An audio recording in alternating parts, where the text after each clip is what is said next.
good afternoon. Von from News 5. Of course, Heart, you've been working and collaborating with big global and international brands. But how does it like, endorsing and supporting a local brand like GRWM?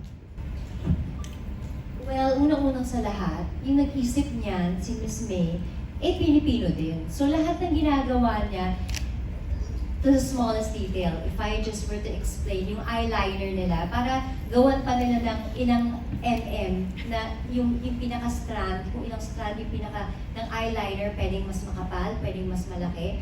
Kasi depende yan sa talukap ng mga mata natin. Ako, ever-changing talukap ko. Pag kumain ako ng Minor seasoning, namamagayan the next day, so kailangan mas makapal yung. Only somebody that understands what it changes, water retention.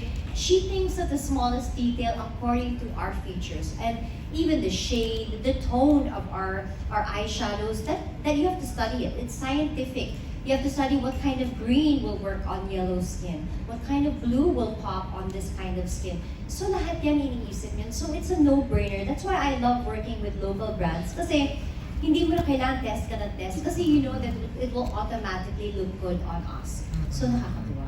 So kahit gaano ka nakalaki internationally, iba pa rin talaga kapag you collaborate with Filipino brands, no? Of course, because I would be nothing without Philippines. I mean, if you look at my percentage on Instagram, my following is Philippines. I never intended to leave and not come back. I'll always come back. This is my home, and this is where my dreams came true. Everything else outside is just a little cherry on top. Pero ito talagang kabuuan ng career ko. So, they support me, I support them, no matter where. Kaya sasabi ko, yung mga pinapadala niyang makeup, yung iba rin na naibigay ko na sa mga friends ko na mga photographers kasi tuwang-tuwa sila. Iba rin talaga yung Pinoy. So, I'm happy.